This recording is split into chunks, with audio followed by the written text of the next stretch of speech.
Setting up of business entities chapter number 9 देख रहे थे। पेज नंबर है 138। कल हमने इंट्रोडक्शन देख लिया था एसबीईसी वाले केस में, स्टार्टअप्स में क्या क्या होता है क्या नहीं। अब आगे के टॉपिक्स देख लेते हैं। जहाँ पे नेसेसरी है वहीं पे मैंने कंटेंट रखा है, अदरवाइज हेड पॉइंट्स भी मोर देन इनफ है। पेज 138 पे लास्ट हमने सेक्शन 446 कैपिटल बी वाले पॉइंट पे बात की थी। आगे की चीज़ें देख लेते हैं। कुछ इंपॉर्टेंट पॉइंट्स जो स्टार्टअप के लिए नेसेसरी है वो समझ लो। सबसे पहले selecting the right legal structure for your startup. कोई नई बात नहीं, राइट लीगल स्ट्रक्चर मतलब कंपनी, एलएलपी या पार्टनरशिप फर्म, जो भी आपके लिए ज़्यादा सूटेबल है आप उसको सिलेक्ट कर सकते हो। दूसरा, रजिस्ट्रेशन एंड बिजनेस लाइसेंसेस जो भी आपके ऊपर एप्लीकेबल है। हमने देखा था एमएसएमई रजिस्ट्रेशन, स्टार्टअप रजिस्ट्रेशन, वो डीपीआईआईटी वाला जो पोर्टल है, तो वो सारी चीज़ें इसमें कवर हो जाएंगी। इंटेलेक्चुअल प्रॉपर्टी राइट्स के प्रोटेक्शन की बात हो रही थी, पेटेंट की हम बात कर रहे थे। स्टार्टअप्स के लिए पेटेंट और ये सारी चीज़ें अटमोस्ट इंपॉर्टेंस की है, बिकॉज थोड़ा बहुत भी अगर प्रॉब्लम आता है तो वो लॉन्ग टर्म में उनके लिए एक इशू क्रिएट कर सकता है। तो पेटेंट और कॉपीराइट के ऊपर बहुत ज़्यादा फोकस रहता है। फाउंडर इक्विटी की बात हो रही है, स्प्लिट इन्वेस्टिंग। अब स्प्लिट का मतलब ये है कि जितने भी फाउंडर्स हैं उनके बीच में इक्विटी कैसे बटेगी पहले से डिसाइडेड हो। वेस्टिंग का मतलब एक तो ये हो सकता है कि लॉक इन वाली बात आ जाती है कि आपको इतने साल तक तो पैसा इन्वेस्ट करके रखना पड़ेगा, इमीडिएटली आप लेके चले जाओगे फंड्स तो हमारे लिए प्रॉब्लम हो जाएगी। दूसरा ये भी है कि कितनी बार फाउंडर्स को या जो भी इन्वेस्टर्स आ रहे हैं साथ में उनको डायरेक्टली इक्विटी नहीं देते, पहले कन्वर्टेबल नोट या डिबेंचर्स दिए जाते हैं और बोला कि कुछ पॉइंट के बाद एक टर्म आप कंप्लीट कर लो, फिर आपके वो सिक्योरिटीज जो है वो इक्विटी में कन्वर्ट हो जाएंगे। तो वैसा भी होता है। ये सारे टर्म्स एंड कंडीशंस पहले से डिसाइडेड हो तो ज़्यादा अच्छा रहता है, ये बोला हुआ। फिर इसके बाद फाउंडर अग्रीमेंट के बारे में हम कल भी बात कर रहे थे कि फाउंडर्स जो हैं स्टार्टअप के केस में उनका क्या रोल रहेगा, कितना अमाउंट वो कंट्रीब्यूट कर रहे हैं, उसके बदले उनको कितने शेयर्स मिल रहे हैं। ये सब कुछ अगर पहले से क्लियर हो जाए राइटिंग में, अग्रीमेंट में, तो बाद में जब वो स्टार्टअप ग्रो कर जाएगा ना तो कोई डिस्प्यूट वाली बात नहीं होगी। तो पहले से क्लियर आउट करना चाहिए। इसमें ये सब चीज़ें बोली और अंदर पॉइंट्स वही लिखे, role and responsibility of the founders, operating structure of the company, equity split, intellectual property के पॉइंट्स, प्रमोटर को अगर टर्मिनेट करना हो, किसी को एग्जिट करना हो तो क्या प्रोसेस है, एटसेट्रा, ये सब चीज़ें हैं। नेक्स्ट पॉइंट में बात हो रही है एम्प्लॉयर्स कॉन्ट्रैक्ट। ठीक है, एम्प्लॉयर्स कॉन्ट्रैक्ट में या एम्प्लॉयमेंट कॉन्ट्रैक्ट की बात करें तो जो भी स्टाफ को आप अपॉइंट कर रहे हो, एम्प्लॉयज़ को अपॉइंट कर रहे हो, उनके साथ भी एक प्रॉपर कॉन्ट्रैक्ट कर लो कि उनके राइट्स एंड ऑब्लिगेशंस क्या होंगे, क्या पे उनको मिलेगा, उनका रोल क्या रहेगा कंपनी में, फ्यूचर में उनके पास क्या राइट्स रहेंगे, क्या पावर्स रहेंगे, उन पर क्या रिस्ट्रिक्शंस होंगे। ये सब कुछ यहाँ पे इस अग्रीमेंट में क्लैरिफाई होना चाहिए। कुछ स्पेसिफिक पॉइंट्स बोले हैं वो आपको बता देता हूँ। देखना वो जो टिक मार्क वाले 2-3 पॉइंट्स हैं ना। सबसे पहले बोला stopping the employees from setting up competing entities, that is non competing clause. ये बहुत इंपॉर्टेंट होता है। यंग स्टार्टअप है, कंपनी का खुद का ब्रांड नेम भी अभी बना नहीं है, लेकिन कोई फाउंडर, कोई इन्वेस्टर जिन्होंने स्टार्ट किया, कोई एम्प्लॉय को लेके आए, एम्प्लॉय ने स्मार्ट वर्क किया, इनके साथ रह के सारा काम सीख लिया, सैलरी भी ले ली, फिर कंपटीशन में खुद ही अपना स्टार्टअप शुरू कर दिया, तो ये थ्रेट तो हमेशा रहने ही वाला है। अब ये जो सिचुएशन है इसके अंदर इसको रोकना बहुत ज़रूरी है। तो बहुत बार जब ये अग्रीमेंट्स होते हैं ना तो इसके अंदर पहले ही क्लियर कर लिया होता है एम्प्लॉय कॉन्ट्रैक्ट में कि अगर आप हमारी कंपनी छोड़ के जाओगे तो इतना तो पहले तो लॉक इन टर्म रहेगा कि 1 साल 2 साल का बॉन्ड वाला टर्म रहता है। अगर उसके बाद भी आप जाते हो ना तो नेक्स्ट 2 ईयर्स 3 ईयर्स तक आप सेम या कॉम्पिटिटिव कंपनी स्टार्ट नहीं कर सकते और डायरेक्ट कॉम्पिटिशन नहीं दे सकते, इसको नॉन कॉम्पिटिंग क्लॉज बोलते हैं और ये लीगल है। ऐसी कंडीशंस अपने स्टार्टअप को प्रोटेक्ट करने के लिए लगाई जा सकती है, ये रहता है। नेक्स्ट में बोला है poaching other employees, non solicitation clause. Poaching का मतलब होता है एक कंपनी दूसरे कंपनी के एम्प्लॉयज़ को हायर करने की कोशिश करती है ज़्यादा पैसे ऑफर करके, और ये चीज़ तो बड़ी कॉमन है मार्केट में, होने ही वाला है। कंपनी अगर अच्छे से चल रही है तो ह्यूमन माइंड के भरोसे ही तो चल रही है, ऑटोमेशन तो है नहीं यहाँ पे कि दिमाग लगाने वाला काम भी एआई कर लेगा या कोई सॉफ्टवेयर कर लेगा, दिमाग तो आपको खुद ही लगाना है। अभी चैट जीपीटी आ गया है तो पता नहीं फिर कुछ भी नया हो सकता है, सुना उसके बारे में, चैट जीपीटी के बारे में? तो एआई है, आर्टिफिशियल इंटेलिजेंस है, और सारे सवालों के जवाब वो खुद ही दे देता है। तो उसके अंदर ना ह्यूमन इंटरवेंशन की नीड कम हो गई है, और अभी आईटी इंडस्ट्री में लोग टेंशन में घूम रहे हैं कि अरे चैट जीपीटी सारा काम कर लेगा तो हमें काम पे कौन रखेगा, तो वो सब इशूज चल रहे हैं वहाँ पे। तो ये पॉइंट्स है। अब इसमें यही है कि कहीं ना कहीं दिमाग लगाने वाला काम तो ह्यूमन माइंड कर रहा है, सामने वाली कंपनी के स्टाफ को अक्वायर करने की कोशिश कर लो, ज़्यादा पैसे ऑफर कर दो, डबल पैकेज ऑफर कर दो, यहाँ पे लेके आ जाओ, वो कंपनी को तो टेंशन हो ही जाएगी और वो जो एम्प्लॉय है उसकी स्मार्टनेस का फ़ायदा हम उठा लेंगे। तो ये सब मार्केट में चलता रहता है। अभी बीच में आया था अदानी और रिलायंस वालों ने एक अग्रीमेंट किया, नॉन पोचिंग अग्रीमेंट, यही टर्म था वहाँ पे। नॉन पोचिंग अग्रीमेंट में दोनों ने ये अग्री किया कि आपकी कंपनी से कोई एम्प्लॉय मेरे पास नौकरी मांगने आएगा मैं नहीं दूंगा, मेरी कंपनी से कोई आपके वहाँ आएगा आप मत देना, कंडीशन ही रख दो। तो इससे क्या होगा ना, ये जो एम्प्लॉयज़ कंपनीज को ब्लैकमेल करते हैं कि भाई वहाँ वाले ज़्यादा पैसे ऑफर कर रहे हैं, तुम सैलरी बढ़ा रहे हो कि वहाँ पे जाओ, वो काम बंद हो जाएगा। तो ऐसे नॉन पोचिंग अग्रीमेंट्स हो सकते हैं। बड़ी कंपनीज अगर ये कर रही है ना, तो एक क्लियर मैसेज है एम्प्लॉयज़ को कि आप इस तरीके से बार्गेनिंग करने जाओगे तो उसका कोई फायदा नहीं होगा। वैसे थर्ड पॉइंट में बोला, किसी भी एम्प्लॉय को कोई इंटेलेक्चुअल प्रॉपर्टी राइट क्लेम करने को ना मिले, इसके लिए पहले से क्लैरिटी होनी चाहिए। भाई आप एम्प्लॉय हो, आप स्टार्टअप के फाउंडर नहीं है। जो भी आईपीआर होगा वो स्टार्टअप के नाम पे रजिस्टर होगा, किसी इंडिविजुअल फाउंडर या किसी एम्प्लॉय के नेम पे नहीं। तो आप इसमें फ्यूचर में कुछ भी क्लेम नहीं कर सकते ये बोल के कि एज एन एम्प्लॉय तो मैंने काम किया इसके ऊपर। भाई आपने एज एन एम्प्लॉय काम किया, उसकी आपने सैलरी ले ली, अब आप उस आईपीआर के अंदर अपना क्लेम नहीं रख सकते, ये पहले से क्लियर आउट कर दिया जाएगा। ये सब कंडीशंस राइटिंग में होंगी तो ऑब्जेक्शन नहीं आएगा बाद में। फिर इसके बाद ईसोप की बात हो रही है। ईसोप पूल करके टर्म यूज हो रहा है, ये शार्क टैंक में आपने देखते हैं कितनी बार वो लोग बोलते हैं, बोले इक्विटी स्प्लिट कितना है आपका, तो बोले इतने इतने परसेंट हमारा है, और उसके साथ साथ एक ईसोप पूल जो है ना वो क्रिएट कर दिया 5% या 10% का ईसोप पूल क्रिएट कर दिया। तो उसका मतलब ये कि जो स्टाफ के मेंबर्स हैं या एम्प्लॉयज़ हैं जो अच्छा काम कर रहे हैं, अगर उनको इक्विटी शेयर देना है तो इस पूल में से हम थोड़ा थोड़ा परसेंटेज उनको दे सकते हैं। वैसा दैट इज ईसोप पूल। इसके बाद आ गया थर्ड पार्टी अग्रीमेंट्स। ये थर्ड पार्टी अग्रीमेंट्स में नॉन डिस्क्लोजर अग्रीमेंट भी बोला हुआ है। इन अ वे कि आप अपना जो भी पेटेंट क्रिएट कर रहे हो, कुछ नया डेवलप कर रहे हो, उसका कुछ काम आउटसोर्स करके किसी और एंटिटी से करवा रहे हो, कोडिंग प्रोग्रामिंग ऐसा कुछ भी हो सकता है। तो थर्ड पार्टी के साथ हम ये पहले अग्रीमेंट कर लेंगे कि आईपीआर क्रिएट होने के बाद ये हमारी कंपनी के नाम पर रजिस्टर होगा और इसमें आपका कोई क्लेम नहीं चलेगा। आपने हमें प्रोफेशनल सर्विसेज दी है, कोडिंग प्रोग्रामिंग करके दिया, हमारी नीड के हिसाब से जो प्रोडक्ट बनेगा वो हमारा रहेगा। तो पहले क्लियर कर दो, और आप ये टेक्नोलॉजी किसी और को पास ऑन नहीं करोगे, नॉन डिस्क्लोजर अग्रीमेंट। तो ये सारी चीज़ें हम पहले से पेपर वर्क कर सकते हैं। इसके बाद इन्वेस्टमेंट के स्ट्रक्चरिंग की बात हो रही है, ये भी नेसेसरी है। आप कहाँ से पैसा लेके आ रहे हो ये ज़रूरी है। ये शार्क टैंक की मैं बार बार बात कर रहा हूँ, स्टार्टअप से कनेक्टेड है, वो पिच करने आते हैं तो बहुत बार वो बोलते हैं ना आपने पहले कहीं और से फंडिंग ली है क्या। ये टर्म यूज़ करते हैं बूट स्ट्रैप स्टार्टअप है। बूट स्ट्रैप का मतलब कि हमने किसी से पैसा नहीं लिया, हम अपने पैसों से काम कर रहे हैं। कितनी बार वो बोलते हैं हमने फंडिंग ले रखी है, तो बोले कितने लोगों से फंडिंग ली है, उनका इन्वेस्टमेंट कितना है, तो बोले मैंने 65 लोगों से फंडिंग ले रखी है, किसी से 5 लाख, किसी से 10 लाख, ऐसे करके मैंने 5 करोड़ रुपए ले रखे हैं। तो बाकी ये बैठे होते हैं ना शार्क को पहले ही पीछे हट जाते हैं, बोले इतने सारे लोगों से पैसा ले रखा है तुम लोगों ने, तो अब बात किसकी सुनोगे। अब हम आएंगे 2% इक्विटी 5% इक्विटी के लिए, तो ये बाकी 65 लोगों की बात भी तो सुननी पड़ेगी, तो हमारा कोई बोलने का फायदा ही नहीं रहेगा। तो भाई क्योंकि इतने सारे एग्जिस्टिंग इन्वेस्टर्स हैं आपकी कंपनी में, इसलिए हम इंटरेस्टेड नहीं। वो ऐसा भी बहुत बार आंसर दे देते हैं कि इस वजह से इन्वेस्टमेंट नहीं करेंगे। तो यहाँ पे ये कि जो स्ट्रक्चर है इक्विटी का या कैपिटल का, वो स्ट्रक्चर बहुत क्लियर और सॉर्टेड होना चाहिए। इसमें आप एंजल इन्वेस्टर से कितना पैसा लेके आए हो, वेंचर कैपिटल वालों से कितना लेके आए, प्राइवेट इक्विटी फर्म्स होती है इन्वेस्टमेंट वाली, उनसे कितना फंडिंग लिया, खुद का पैसा कितना लगाया, ये सब कुछ एकदम सॉर्टेड और क्लियर होना चाहिए। और जितने लिमिटेड नंबर ऑफ इन्वेस्टर्स हो उतना ज़्यादा अच्छा है। अदरवाइज फिर छोटे से डिसीजन में सबको पूछना पड़ेगा तो डिसीजन का प्रोसेस बहुत स्लो हो जाएगा, तो वैसा नहीं होना चाहिए। तो ये इन्वेस्टमेंट स्ट्रक्चरिंग की बात हो रही। इसमें टर्म यूज़ किया टर्म शीट, सुना है कुछ इसके बारे में। टर्म शीट का मतलब क्या होता है, लेटर ऑफ इंटेंट भी बोलते हैं या टर्म शीट भी बोलते हैं। जो इन्वेस्टर्स हैं जिनको आपने पिच किया वो इंटरेस्टेड है आपकी कंपनी में फंडिंग देने के लिए, तो टर्म शीट में ना वो एक अग्रीमेंट जैसा कर लेते हैं, मतलब प्रॉमिस जैसा हो गया, लेकिन वो कैंसिल भी हो सकता है, विड्रॉएबल है। उसमें बोल देते हैं कि भाई इतनी वैल्यूएशन हम आपकी कंपनी के भी मान रहे हैं और इस हिसाब से इतना पैसा हम आपको पे ऑफ करने के लिए रेडी है, ये कंडीशन है एज एन इन्वेस्टमेंट। लेकिन अभी इस पर फर्दर आगे डिस्कशन होगा और हमें अगर लगेगा कि पैसा नहीं देना तो हम ये ऑफर वापस भी ले सकते हैं। तो दिस इज नॉट 100% कन्फर्म, लेकिन एक बार के लिए एक प्रॉमिस तो उन्होंने कर दिया है, that is a term sheet. अब ये टर्म शीट एक बार इन्वेस्टमेंट की आपके हाथ में आ गई, फिर आप ये टर्म शीट दूसरे इन्वेस्टर्स को दिखा सकते हो, देखो ये तो इतना पैसा दे रहा है, आप सोच लो आपको इन्वेस्ट करना है, इससे ज़्यादा वैल्यूएशन दोगे तो आपसे इन्वेस्टमेंट ले लूँगा। तो टर्म शीट के बेसिस पे क्या वैल्यूएशन बढ़ाने की बहुत बार ट्राई की जाती है, बट दैट डिपेंड्स के मार्केट कंडीशन क्या है, ठीक है। तो ये सब चीज़ें होती है स्ट्रक्चरिंग। लास्ट में उसमें बोला है कंप्लायंस मैनेजमेंट, वो तो इम्प्लाइड सी बात है, कंप्लायंसेस तो मैनेज करने ही पड़ेंगे और उसी के लिए अपने पढ़ाई कर रहे हैं, तो आपके पास ये सब काम आने वाला है लीगल मैटर्स को हैंडल करने का। बोलो समझ आया यहाँ तक, क्लियर हुआ। इसके बाद बात हो रही है life cycle of a startup की। कुछ स्टेजेस में एक स्टार्टअप की लाइफ साइकिल को डिवाइड किया गया और काफ़ी इंटरेस्टिंग है। सबसे पहला पॉइंट उन्होंने बोला है आइडिएशन एंड डेवलपमेंट।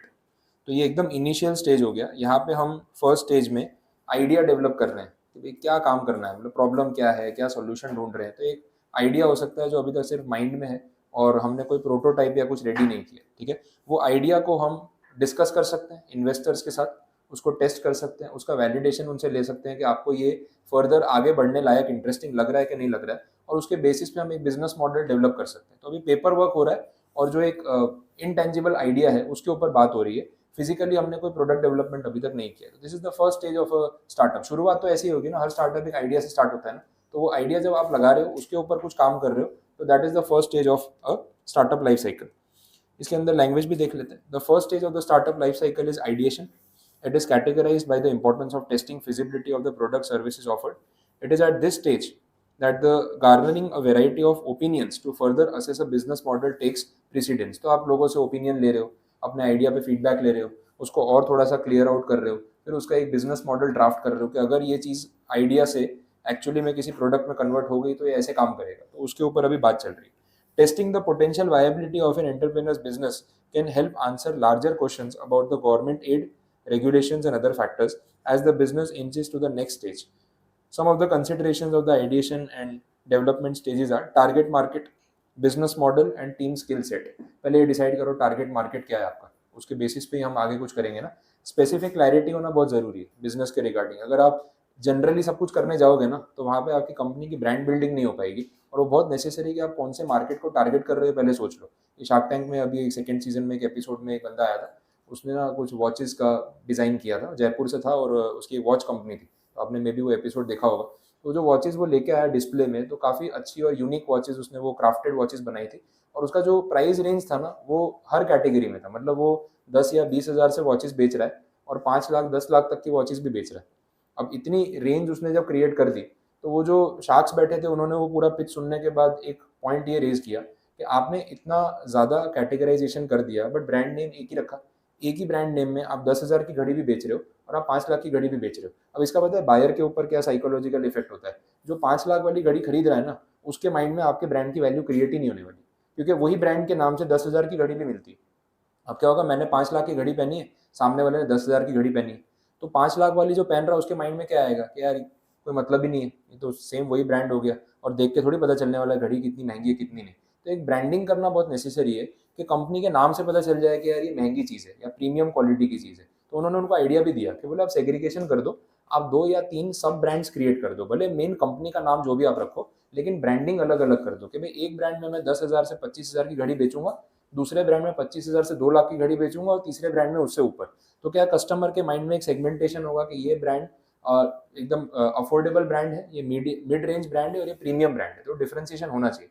मैं 2 दिन पहले अभी टाइटन वालों के बारे में एक वो डॉक्यूमेंट्री देख रहा था, उसमें उन्होंने वैसे ही किया हुआ है। टाइटन का जो वॉच का ब्रांड है, टाइटन एक कंपनी है, स्टॉक मार्केट में लिस्टेड है, अपने को पता है, बट उनकी जो वॉचेज है उसको उन्होंने अलग अलग नाम से ब्रांडिंग कर रखा है। जो स्टार्टिंग वाली लेवल होती है 500, 700, 1000, 1500, जो एकदम अफोर्डेबल रेंज हो गई, वो सोनाटा नाम से चल रही है। आपने नाम सुना ही होगा, सोनाटा कंपनी टाइटन का ब्रांड है, बट सोनाटा ब्रांड पता चल जाता है, सबको पता है कि ये स्टार्टिंग रेंज का ब्रांड है, 1000 से 1500 वाली घड़ी होगी, सबको मालूम है। अब उससे ऊपर जब कैटेगरी में जा रहे हैं तो फास्ट ट्रैक की रेंज लेके आ गए, वो यंगस्टर्स को भी टारगेट कर रही है, वो फंकी लुक वाली भी उसमें वॉचेस आ गई, और रेंज मिड रेंज है, वो 1500 से लेकर 5000 के बीच में आपको मिल जाएगी। अब उससे ऊपर जब वो प्रीमियम रेंज में जा रहे हैं तो इन बिटवीन ये 5 से 10,000, 15,000 में उनके पास टाइटन का खुद का ब्रांड है ही। लेकिन आप 15-20 हज़ार से ऊपर जाओगे तो उनका जाइलिस करके एक ब्रांड आता है। अब जाइलिस की वॉचेस 20-25 हज़ार से नीचे मिलेंगी नहीं आपको। अब ये जो डिफरेंशिएशन उन्होंने किया, उससे वो बायर को सेटिस्फेक्शन मिलता है। जो 25,000 खर्चा करके जाइलिस पहन रहा है, उसको पता है कि यार कोई देखेगा ना तो उसको समझ में आ जाएगी कि ये घड़ी 25,000 से नीचे की हो ही नहीं सकती। बट अगर सेम ब्रांड से 1500 की घड़ी बिक रही है तो वैल्यू क्रिएट नहीं हो। तो ये सब चीज़ें कहीं ना कहीं आपको तब देखनी पड़ती है कि आप कौन सा मार्केट टारगेट कर रहे हो। अगर टारगेट ऑडियंस या टारगेट कस्टमर फिक्स नहीं है तो कन्फ्यूजन हमेशा रहेगा और वो ब्रांड की क्वालिटी बिल्टअप नहीं होने वाली। फिर दूसरा, बिजनेस मॉडल उस हिसाब से सेट करो। टीम का स्किल सेट, आपको क्या अचीव करना है, टीम में मेंबर्स का स्किल सेट वैसा होना चाहिए। भाई मार्केटिंग की जरूरत है तो अच्छा मार्केटिंग वाला कोई बंदा हो, अगर प्रोडक्शन में आपको एक्सेलेंस चाहिए तो वैसा कोई बंदा हो, तो आपकी टीम वैसे बिल्टअप करो जैसी रिक्वायरमेंट है, तो वो एक एडवांटेज हो सकता है आगे। सेकेंड स्टेज पे जब हम जाएंगे तो यहाँ बात हो रही है वैलिडेशन की। अब वैलिडेशन में कैसा है कि चलो आइडिया लगा लिया, बिजनेस मॉडल सोच लिया, लोगों से बात भी कर ली, फीडबैक लेके एक फाइनल आइडिया बन चुका, अब आगे बढ़ना पड़ेगा ना। अब क्या करेंगे, प्रोटोटाइप डेवलप करेंगे प्रोडक्ट का या सर्विस का। जैसे आप कोई ऐप बना रहे हो तो ऐप डेवलप कर लो, प्रोडक्ट बेचना है तो प्रोडक्ट डेवलप कर लो, जिसको अपने प्रोटोटाइप बोल रहे हैं। वो प्रोटोटाइप बनाने के बाद उसका टेस्टिंग करना पड़ेगा। अब कोई भी कंपनी कोई प्रोडक्ट बना के डायरेक्ट मार्केट में ऐसे बेचना शुरू करके लॉन्च नहीं कर देती। वो लोग क्या करते हैं, पहले कुछ सैंपल्स बनाते हैं, वो सैंपल्स अपने फैमिली और रिलेटिव्स को देते हैं, फ्रेंड्स को देते हैं, ये प्रोडक्ट यूज़ करो, फीडबैक देना कैसा बना है। उनका फीडबैक बहुत मैटर करता है, क्योंकि वो प्रोडक्ट यूज़ करके यूज़र ने जो प्रॉब्लम्स फेस की उसकी कंप्लेंट्स पे काम होगा, छोटी सी छोटी कंप्लेंट पे, क्योंकि वो जो खरीद रहा है ना वो यूज़र भी यही कंप्लेंट करेगा, और तो गुस्से में होगा, उसने पैसा दिया हुआ है, उसको सर्विस या प्रोडक्ट अच्छा नहीं लगा। तो उससे बात करके आप इसको वैलिडेट करवाओ और उसके अंदर चेंजेस करवाओ, एंड देन फाइनली जो प्रोडक्ट कुछ लोगों ने वैलिडेट किया हो उसको आप फिर मार्केट में लॉन्च करो। और जनरली बहुत सारी कंपनीज मार्केट में जब प्रोडक्ट लॉन्च करती है ना, तो एकदम से वो ऐसा नहीं था लार्ज स्केल पे प्रोडक्ट लॉन्च कर दिया, पहले ना एक छोटा सा मार्केट को टारगेट करते हैं कि इतना कस्टमर बेस है, छोटा सा मार्केट है, इसमें ट्राई करके देखते हैं प्रोडक्ट कैसा है। और वो भी ऐसा हो तो भाई फ्री सैंपल बांट दो, क्योंकि आप पैसा चार्ज करोगे, लार्ज स्केल पे प्रमोट करोगे, ज़्यादा लोग खरीदेंगे और प्रोडक्ट में प्रॉब्लम आई तो बहुत खराब फीडबैक मिलेगा, और फिर वो प्रोडक्ट आप वापस मार्केट में रीलॉन्च नहीं कर पाओगे। तो छोटे लेवल पे काम करते हैं, फीडबैक लेने देते हैं, ज़्यादा लोगों को पता नहीं अभी कि प्रोडक्ट मार्केट में आया, अगर खराब रिव्यू भी आया ना तो पूरे इंडिया में मार्केटिंग में हमारा नेगेटिव नाम नहीं हो जाएगा। तो इस चीज़ पे फोकस करके फिर हमें आगे बढ़ना चाहिए। चलो ये तो स्टार्टअप की बात हो रही है। बड़ी कंपनीज जो एस्टेब्लिश्ड है ना, वो भी ऐसा रिस्क एकदम से नहीं लेती। इंडिया में मुझे ध्यान है, अभी किया मोटर्स के बारे में आपने नाम सुना है, ठीक है, तो बड़ा ब्रांड है अब इंडिया में। किया मोटर्स लास्ट 4-5 ईयर्स में इंडिया में ग्रो हुआ है, उसके पहले नहीं था। अब ये कंपनी बहुत पुरानी कंपनी, यूएस में है, जापान में है, साउथ कोरिया में है, यूरोप के मार्केट में इनकी गाड़ियाँ तो ऑलरेडी बिक रही है। बट जब इंडिया में लोग फर्स्ट टाइम एंटर कर रहे थे तो दे न्यू कि कार मार्केट यहाँ पे कितना क्लटर्ड है, बहुत सारी कंपनीज है, तो ऐसा नहीं है कि इजीली आएंगे और बिजनेस बन जाएगा। मारुति से टक्कर लेनी पड़ेगी, टाटा है, महिंद्रा है, ह्युंडई है, बड़े बड़े ब्रांड्स है, और बहुत चॉइस है लोगों के पास कौन सी कंपनी कार खरीदनी है। तो उन्होंने टारगेट कैसे किया, उन्होंने सबसे पहले मार्केट सर्वे किया और ये समझा कि इंडियन कस्टमर आज की डेट में कौन सी गाड़ी सबसे ज़्यादा प्रेफर करता है। तो आज की डेट में जो प्रेफरेंस है ना, वो मिड साइज एसयूवी वाली जो कैटेगरी है, कॉम्पैक्ट एसयूवी, उसका प्रेफरेंस बहुत ज़्यादा है। क्योंकि सेडान गाड़ियों में क्या होता है, उसका जो ग्राउंड क्लियरेंस है वो कम है। आपने देखा होगा अगर रोड पे सिटी होंडा जा रही है तो एक स्पीड ब्रेकर आता है, तो स्पीड ब्रेकर पे ऐसे ऐसे जा रही होती है, वो सीधी गाड़ी नहीं निकालते, उसको क्रॉस करके निकालते, वो टकरा जाती है। और इंडिया में सबसे खराब बात यह है ना कि स्पीड ब्रेकर बनाने का कोई पैरामीटर ही नहीं, जैसा अच्छा लगे वैसे बना दो, ठीक है। कहीं स्पीड ब्रेकर ऐसा लगता है कि पहाड़ चढ़ रहे हैं, अपने यहाँ से चढ़े दूसरी दूसरे पार उतरे। कहीं स्पीड ब्रेकर वो इतने छोटे छोटे बना रखे हैं और एक साथ ना 5-5 10-10 बना रखे हैं ना, व्हाइट कलर के, देखे आपने, तो ऐसे इतना झटका लगता है उसके ऊपर ऐसा। फिर आगे जाके और होते हैं, उनका मन ही नहीं भर रहा है, बनाए जा रहे हैं। तो स्पीड ब्रेकर का कोई स्टैंडर्ड पैरामीटर नहीं है। अब गाड़ियों की हाइट तो स्टैंडर्ड है, तो उस हिसाब से ना लो ग्राउंड क्लियरेंस वाली सीडान गाड़ियों में प्रॉब्लम आता है कि वो नीचे टकरा जाती है। अब लोग उससे इरिटेट होते हैं कि यार ये बार बार ऐसा प्रॉब्लम आता है, तो पब्लिक है ना वो कॉम्पैक्ट एसयूवी पे शिफ्ट करे, इसका ग्राउंड क्लियरेंस अच्छा हो और ये प्रॉब्लम नहीं आना चाहिए। तो उस वजह से उन्होंने वो टारगेट कस्टमर्स को देखा, फीडबैक लिया, एंड देन दे डिसाइड कि हम एक गाड़ी निकालेंगे खाली इंडिया में और वो उस कैटेगरी में ही आएगी। तो जो सेल्टोस आती है किया की, सबसे पहले उन्होंने सिर्फ सेल्टोस ही लॉन्च की, सिंगल मॉडल, एक ही गाड़ी और कुछ नहीं। हाँ वेरिएंट्स हैं उसमें, लेकिन मॉडल एक ही लॉन्च किया क्योंकि सबसे ज़्यादा डिमांड में वही था, और एकदम से वो गाड़ी हिट हो गई क्योंकि बाकी सारी कॉम्पैक्ट एसयूवीज के साथ कंपटीशन में आ गए और कार की quality and everything and looks and all अच्छा था, तो उससे उनका मार्केट बन गया। अब जैसे मार्केट ग्रैब कर लिया और लोगों में ब्रांड बिल्ड हो गया कि भाई किया की गाड़ी अच्छी आई है, जो भी उन्होंने सेल्टोस निकाली, फिर उसके बाद और मॉडल्स लेके आ गए, फिर सोनेट लेके आए, वो उससे एक छोटी साइज का मॉडल हो गया, वो भी कॉम्पैक्ट एसयूवी कैटेगरी में। फिर उसके बाद ये कार्निवल लेके आ गए जो एकदम लग्जरी और लार्ज रेंज की गाड़ी हो गई। तो ऐसे करके और मॉडल्स लॉन्च कर रहे हैं ना, अब लोगों को ट्रस्ट बिल्टअप हो चुका है कि गाड़ी अच्छी है, और सेल्टोस हमने इतनी देख ली, हिट हो गई, बाकी प्रोडक्ट खरीदेंगे तो वो भी अच्छा ही होगा। तो धीरे धीरे करके स्टेप्स ले रहे हैं, एकदम से मार्केट में 4 गाड़ियां लेके नहीं आ गए। तो वेल एस्टेब्लिश्ड इंटरनेशनल ब्रांड्स अगर इस तरीके से सोच के काम कर रहे हैं तो स्टार्टअप्स के लिए भी ये चीज़ सीखने वाली, वैसे बोला।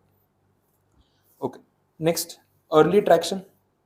देखें, it is at the early traction stage that a set of target customers में test efficacy of the product और सर्विस। ये वही हो गया, टारगेट कस्टमर्स, कुछ लोगों को प्रोडक्ट बेचो, कॉस्ट टू कॉस्ट बेच लो, फ्री सैंपल्स बांट लो, लेकिन छोटे मार्केट में एक बार टेस्ट करके देखो कैसा रिव्यू आता है। That is the early traction. तो शुरुआत लेवल पे आपको कुछ रिजल्ट्स मिल जाएंगे जिससे आप आगे सोच सकते हो कि आगे क्या करना है, और पैन इंडिया लेवल पे जाना है तो कैसे काम करना है। कस्टमर रिटेंशन रेट की बात हो रही है यहाँ पे, ये भी शार्क टैंक में सुना होगा आपने, कस्टमर रिटेंशन कितना है आपका, तो बोले 65%, मानते ही नहीं, बोले इतना कस्टमर रिटेंशन, फिर बोलते हैं 15%, बोले इतने कम कस्टमर रिटेन हो रहे हैं। अब बात क्या हो रही है ना, कस्टमर रिटेंशन का मतलब है कि एक कस्टमर एक बार पैसा देने के बाद क्या वापस पैसा खर्च कर रहा है आपके प्रोडक्ट पे, अगर कर रहा है तो वो रिटेंशन है, उसके लिए फिर आपको मेहनत नहीं करनी।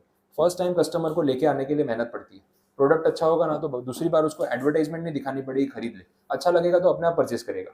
बट अगर रिटेंशन रेट कम है, वो ये बताता है कि आप हर बार नए कस्टमर्स लेके आ रहे हो, पुराने वाले रिपीट नहीं हो रहे, और नए कस्टमर को लाने में एवरी टाइम एडवर्टाइजमेंट का कॉस्ट होता है, जिसको लोग कस्टमर एक्विजिशन कॉस्ट बोलते हैं, वो बार बार लगने वाला है। तो इससे बेटर ये है कि आप रिटेंशन बढ़ाओ ताकि आपका मार्केटिंग का कॉस्ट आगे जाके कम हो जाए, नहीं तो ये बढ़ता जाएगा और कभी भी आपके कस्टमर रिटेन नहीं होंगे, प्रॉफिट कभी जनरेट नहीं होगा। अपने बाईजूस की बात कर रहे थे, बाईजूस में यही सिचुएशन आ रही है, वो लोग 1 लाख का रेवेन्यू जनरेट करने के लिए 2 लाख रुपए कस्टमर एक्विजिशन पे स्पेंड कर रहे हैं, इन अ वे कि एक दिन ये चीज़ रिवर्स हो जाएगी, लेकिन वो हो नहीं रही है।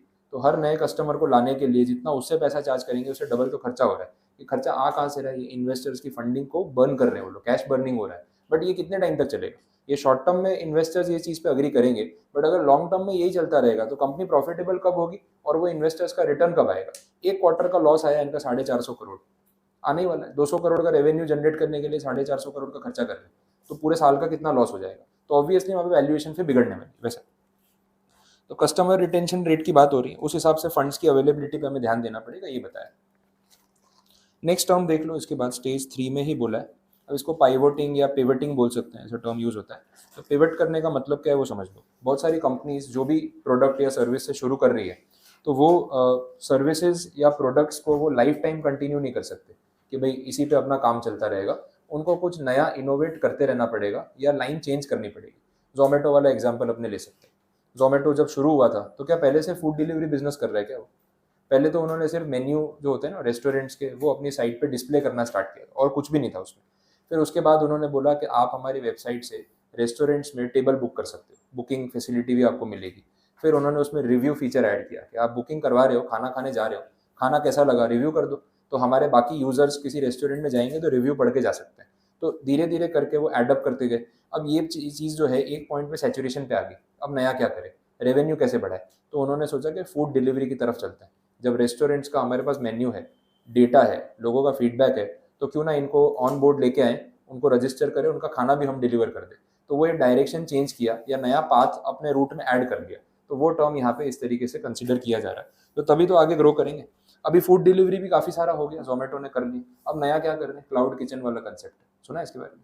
क्लाउड किचन काफ़ी ट्रेंडिंग है। मतलब आपको अगर खाना बेचना है तो रेस्टोरेंट ओपन करने की जरूरत नहीं है ना, आप ऑनलाइन जोमेटो स्विगी पे बेच लो। उसके लिए सिर्फ किचन सेटअप करना है, डाइन इन नहीं करना है। छोटी सी जगह में किचन सेटअप हो सकता है, डाइन इन में पैसा बहुत ज़्यादा लगता है। आप किचन सेटअप कर दो, जोमेटो पे रजिस्टर कर दो। अगर कोई खाना ऑर्डर कर रहा है तो वो ये प्रेफर नहीं करता कि उसका रेस्टोरेंट भी होना चाहिए, डाइन इन भी होना चाहिए, तो मुझे घर पे खाना मंगाना है, टेस्ट अच्छा होना चाहिए, रिव्यू अच्छे होना चाहिए, बाकी फर्क नहीं पड़ता है। तो जोमेटो वाला खुद प्लान कर रहा है कि हम अपने खुद के क्लाउड किचन सेटअप करेंगे, हमें किसी और रेस्टोरेंट के साथ टाई अप करके उनका खाना डिलीवर करने की जरूरत नहीं, वो मार्जिन भी हम अर्न करेंगे। That is the next step. तो कुछ ना कुछ उनको करते रहना है अपनी कंपनी का रेवेन्यू आगे ग्रो करने के लिए। स्विगी वालों ने भी किया है, वो स्विगी जीनी वाली देखी फैसिलिटी आपने? स्विगी जीनी सुना है कुछ? आपको कोई भी सामान कहीं से पिक करके अगर ड्रॉप करना है ना, तो स्विगी वालों ने एक जीनी करके सर्विस स्टार्ट की है। तो आप रेस्टोरेंट से खाना मंगाते हो अलग है, लेकिन सपोज ऐसा है कि आपके घर से कुछ सामान मंगाना है यहाँ पे, तो आप स्विगी जीनी वाले को ऑर्डर कर दो, उस पर प्लेस कर दो, वो आपके घर पे जाएगा, जो सामान आप उसको दोगे वो पिकअप करेगा और आपको यहाँ पे ला के दे देगा। तो आपको खुद लेने नहीं जाना है। तो वो डिलीवरी सर्विस प्रोवाइड कर रहे हैं वो लोग, वो भी एड ऑन कर दिया, उसमें भी वो लोग अर्न कर रहे हैं वैसा। तो ये सब चीज़ें कंपनीज कर रही है, इसके लिए यहाँ पे टर्म बोला है। Next stage 4, growth and exit. ठीक है, अब क्या हुआ ना, इस स्टेज तक आते आते आपकी कंपनी की इकोनॉमिक हेल्थ काफ़ी अच्छी हो चुकी है, सफिशिएंट बिजनेस साइज हो गया, प्रोडक्ट मार्केट पेनिट्रेशन भी हो गया, मार्केट आपने कैप्चर कर लिया और अच्छा खासा प्रॉफिट आप अर्न करने लग गए, एवरेज या अबव एवरेज। अब ये सब चीज़ें जब हो चुकी है, तो इसके बाद व्हाट नेक्स्ट? तो what next can be expansion mode. तो एक्सपांशन मोड पे जाएंगे तो आईपीओ लॉन्च कर दो, इतना पैसा ले लो कि आप pan India, out of India, export level पे काम कर सको। तो वो एक आइडिया हो सकता है, आपकी चॉइस है। आपको लगता है मेरा बिजनेस अच्छा चल रहा है, स्टेबल है, मेरे को ये स्केल पे रहना है, तो मत करो। आपको लगता है एक्सपांशन करना है तो आप आईपीओ के लिए जा सकते हो, वो ऑप्शन रहेगा, ये बोल दिया। और फिर आईपीओ की तरफ जा रहे हैं तो अपना टारगेट वही होगा, यूनिकॉर्न वाली कैटेगरी में आना, $1 बिलियन की मार्केट वैल्यूएशन की तरफ जाना, दैट इज यूनिकॉर्न। वो पॉइंट भी समझा दिया यहाँ पे। बोलो, ये समझ में आया यहाँ तक कंप्लीट? ठीक है, तो ये लाइफ साइकिल वाला पूरा एक आंसर बन सकता है। 6 मार्क्स में भी पूछ ले या 4 मार्क्स में पूछ ले, दैट डिपेंड्स। 4 मार्क्स में पूछा तो 1 मार्क ईच फॉर 4 स्टेजेस।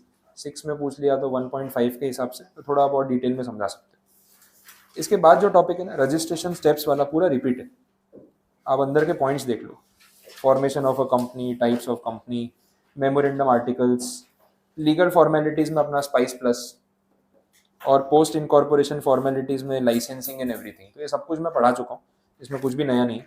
तो ये दोनों पेजेस पे जितना कंटेंट है आप एक बार उसको रीड आउट कर सकते हो, कंप्लीट हो जाएगा। इसके बाद जो टॉपिक यहाँ से स्टार्ट हो रहा है वो फिनेंसिंग ऑप्शंस है, वो एक अलग फेज है, तो वो मैं आज शुरू नहीं कर रहा हूँ। ये सारे टॉपिक्स अपने कल कंप्लीट करेंगे, एक ही दिन का कंटेंट बाकी है। पैसा रेज करने के लिए क्या क्या ऑप्शंस अवेलेबल होते हैं स्टार्टअप के पास, उसकी बात यहाँ पे हो रही है। टेक्निकल टर्म्स जो भी इस फील्ड में यूज होते हैं वो सारे हम यहाँ पे देखेंगे। और ये भी अपने शार्क टैंक वाले सीजन में आपने बहुत सारे टर्म्स सुने होंगे, मैं उससे रिलेट कराऊंगा तो आइडिया आ जाएगा।